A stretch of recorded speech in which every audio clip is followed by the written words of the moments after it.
es sobre microorganismos en la industria.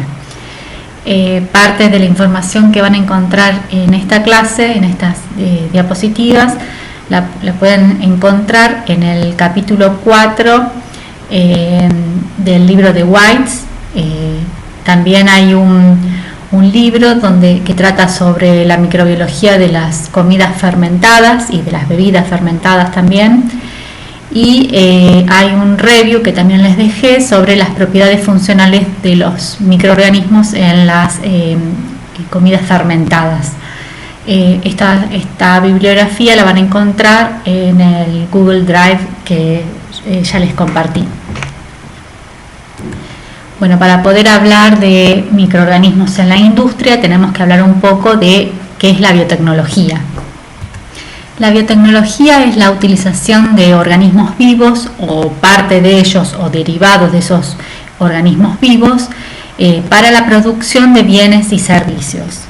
La biotecnología no es en sí misma una ciencia, sino que es un enfoque multidisciplinario que involucra varias disciplinas y ciencias como la biología, la bioquímica, la genética, la agronomía, la ingeniería química, entre otras.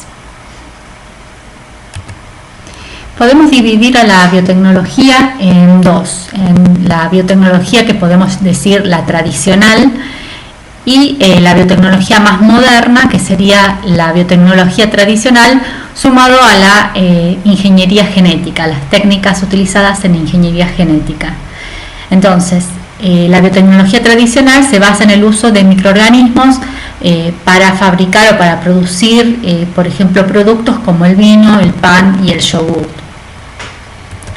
Mientras que la biotecnología moderna es aquella que utiliza técnicas de ingeniería genética para producir, por ejemplo, medicamentos como la insulina, enzimas que se usan en la industria alimenticia, textil, del papel, en alimentos, como ya dije, y para mejorar cultivos y animales.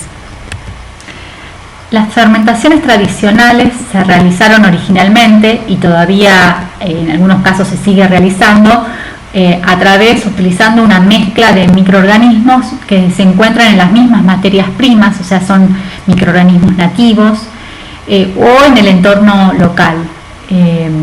Por ejemplo, en algunos alimentos y bebidas alcohólicas, fermentaciones de bebidas. Los primeros intentos de mejorar microorganismos que se utilizan en distintos procesos ocurrieron hace unos 120 años, cuando fueron aislados por primera vez como cultivos puros y se seleccionaron las cepas más útiles. La mayoría de estos microorganismos, independientemente de sus orígenes, se modificaron posteriormente mediante estrategias convencionales como selección artificial, cruzamientos selectivos, utilizando mutagénesis, para mejorar de esta manera sus propiedades para su utilización en la industria. En los últimos 20 años, el mejoramiento de las cepas se ha realizado utilizando las técnicas de biología molecular para modificar genéticamente estos microorganismos. Cabe destacar en este punto el término, cómo vamos a usar durante el curso el término fermentación. Originalmente el término fermentación se utilizaba para describir los procesos anaeróbicos de conversión del almidón en alcohol, proceso que aún se utiliza hoy en día para, por ejemplo, producir biocombustibles o algunas bebidas alcohólicas. Hoy en día el término fermentación es sinónimo de cualquier cultivo sumergido en un bioreactor y que en su mayoría son procesos aeróbicos. Los microorganismos se utilizan ampliamente para proporcionar una amplia gama de productos y servicios. Han demostrado ser particularmente útiles por la facilidad de su cultivo en masa, la velocidad alta de crecimiento, el uso de sustratos baratos, que en muchos casos son desechos de la agroindustria, por ejemplo, y la diversidad de productos potenciales. Su capacidad de someterse fácilmente a la manipulación genética también ha abierto posibilidades casi ilimitadas de nuevos productos y servicios de las industrias de la fermentación. La fuente de obtención de estos microorganismos para ser utilizado en la industria pueden ser diversos, pueden ser a partir de suelos, de agua, sedimentos, puede ser a partir de alimentos como vinos, quesos, lácteos o productos fermentados no tan convencionales como el kefir, la kombucha, animales y plantas, por ejemplo, que estén enfermos y que se quiera aislar el microorganismo responsable de la enfermedad. Y también es muy interesante el aislamiento de microorganismos a partir de ambientes extremos, como por ejemplo lugares con alta salinidad o bajas temperaturas o temperaturas extremas. Entonces existen diversas estrategias para obtener un microorganismo en particular que se quiera utilizar en un proceso industrial.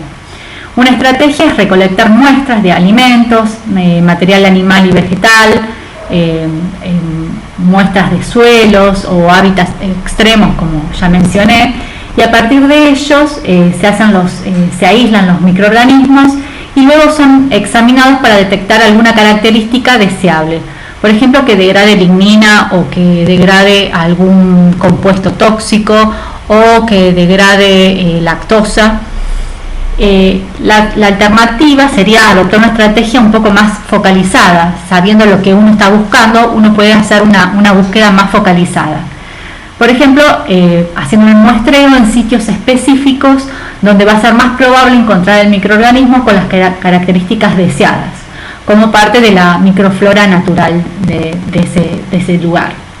Por ejemplo, si se intenta aislar un microorganismo que puede degradar o desintoxicar un compuesto específico, se pueden muestrar sitios que están contaminados por este compuesto. Entonces, como vemos en esta transparencia, una fuente de microorganismos es el entorno natural. Se realiza una selección y un aislamiento. Se puede hacer un mejoramiento de este microorganismo por medio de mutagénesis o ingeniería genética, y esto tiene la ventaja de que se aíslan microorganismos o genes con actividades o propiedades que son novedosas.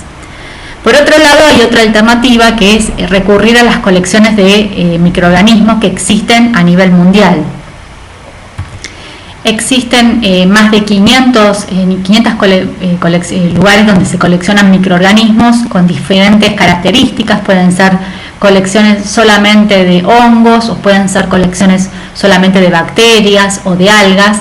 Y las funciones principales de una colección de cultivos son la de mantener la colección existente para seguir recogiendo nuevas cepas y para proporcionar un cultivo puro y autentificado de cada uno de los organismos que puede proveer. Las cepas se pueden mantener por largos tiempos en estas colecciones gracias a distintas técnicas de preservación como la criopreservación o la liofilización. La utilización de microorganismos seleccionados de una colección de cultivos obviamente proporciona un importante ahorro de costos comparado con el aislamiento del medio ambiente o de una muestra de algún alimento, y tiene la ventaja de que, estos microorganismos están ya caracterizados, pero la desventaja que tiene es que si la empresa tiene competidores, la competencia puede acceder a los mismos microorganismos. En esta tabla pueden observar que existen colecciones con cultivos de bacterias, de hongos, levaduras, células animales. Algunas son un poco más específicas, por ejemplo, bacterias en alimentos o hongos patógenos. Entonces uno puede recurrir a estas colecciones para poder buscar dentro de las cepas que contiene alguna que pueda llegar a ser de interés. Bueno, en la mayoría de los casos, para utilizar un microorganismo, la industria alimenticia o las industrias que hacen fermentación prefieren utilizar microorganismos denominados GRAS, que quiere decir generalmente reconocidos como seguros. Esto se debe a que los requisitos para la aprobación de un proceso y el producto utilizando un nuevo microorganismo son más estrictos y los costos asociados son mucho más altos. Cuando se utilizan, por ejemplo, microorganismos patógenos y algunos microorganismos manipulados genéticamente, o sea, los OGM, como el organismo productor, deben adoptarse medidas de seguridad adicionales. Se emplean instalaciones especiales de contención y puede ser posible utilizar cepas que han sido modificadas para que no puedan existir fuera del entorno del fermentador. En esta diapositiva podemos ver cuáles son las características de un microorganismo industrial que se consideraría ideal. Básicamente son la estabilidad genética, que no vaya a sufrir mutaciones o pérdidas de material genético. Por eso es importante cuando se hace la propagación de este microorganismo que no haya demasiadas replicaciones, porque se pueden acumular mutaciones. Producción eficiente del producto deseado, necesidad limitada o nula de vitaminas y factores de crecimiento, utilización de una amplia gama de fuentes de carbono de bajo costo y fácilmente disponible. Es muy común utilizar medios de cultivo realizados con subproductos de la industria agroalimenticia, por ejemplo, utilizar melaza u otros compuestos que son considerados un desecho. También otra característica deseada en el microorganismo es que se puede hacer un mejoramiento genético utilizando técnicas de biología molecular, que el microorganismo sea seguro, no patógeno y que no produzca agentes tóxicos, salvo que el producto que se quiere obtener lo sea, por ejemplo, alguna toxina que sea utilizada para algún uso en particular. Microorganismo es fácil de cosechar a partir del medio de cultivo. Cuanto mayor es el tamaño, más fácil es cosecharlo, y también hay veces que los microorganismos, como los hongos, forman agregados celulares y es mucho más fácil cosecharlos. El producto o el metabolito de interés o la proteína de interés sea fácil de purificar, y los microorganismos que crecen en suspensión deben crecer bien en los bioreactores convencionales. Eso lo vamos a ver más adelante cuando veamos toda la parte de bioreactores. Entonces no deben formar biofilms, o sea, unirse a las superficies, o en lo posible no formen fácilmente biofilms, y no ser sensibles al cizallamiento que puede ocurrir durante la agitación en los bioreactores, o que formen en forma excesiva espuma, que es también una característica no deseable en las fermentaciones realizadas en los bioreactores. Entonces, el microorganismo que se va a utilizar en el proceso fermentativo debe ser conservado de alguna manera para poder seguir utilizándolo con el correr del tiempo. Entonces, por eso es importante conservar esta cepa, que ya sea que se haya aislado del medio ambiente o de un alimento, o que se haya pedido a una colección de cultivos. Entonces el cultivo es el elemento vital en el trabajo de investigación o en la producción industrial. Entonces conservarlo implica que el mismo mantenga la viabilidad y las propiedades genéticas del cultivo durante un determinado periodo de tiempo. En esta tabla podemos ver los distintos métodos que existen de preservación y el tiempo que se puede llegar a almacenar la cepa en términos de años, y las ventajas y desventajas que tiene cada uno de estos métodos de preservación.